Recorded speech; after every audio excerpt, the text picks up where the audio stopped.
Oh, there's no need to apologize, Peter. You've done nothing wrong, the teacher reassures.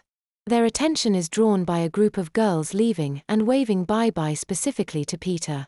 He blushes, not knowing what to make of it, teasing or friendly. Who can tell? Peter looks at his sister, then his reflection. I'm such an idiot, he moans. By Peter echoes across the studio once more. Peter looks for the source of the sound and waves shyly in the general direction of the door. He looks back at himself in the mirror, then to his sister. You could have said something. When? Sally asks. When I came out.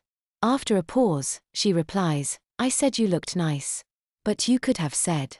Peter began. Hey Sally. A voice called from across the room. Is your brother coming next week? Think so. Sally replies, before turning back to her brother. I'm sorry, Peter. I figured it was best to pretend it was normal. Otherwise I'd have embarrassed you. I think your sister did the right thing, Peter. Miss Baxter says, drawing attention to your error would have made you feel 10 times more self-conscious than you looked, she explained. But judging by the way the girls have acted towards you, being a boy, she says, knowing how mean they can be, I think they're quite impressed. How do you mean? Well, on the rare occasion a boy joins, they tend to act cocky and show off.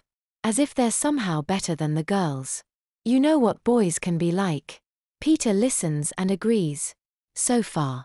Thing is, most girls don't stand for that and soon bring them down to size. You know what girls are like. She steps around him and looks him up and down, from his low-heeled black Mary Janes and white knee-high pop socks.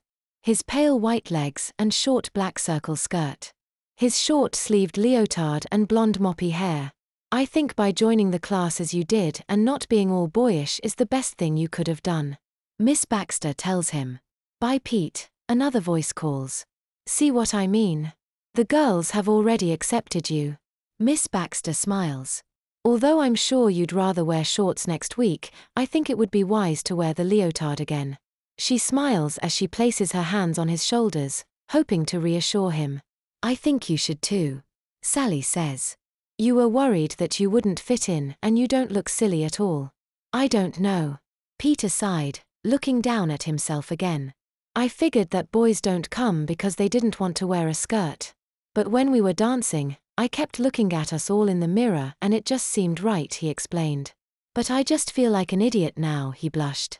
Well, it's an easy mistake to make, Peter. Sally said, and Miss Baxter's right. I think the girls have warmed to you because, she paused, because they see you as one of us. Not just another boy. But it was a mistake. But they don't now that.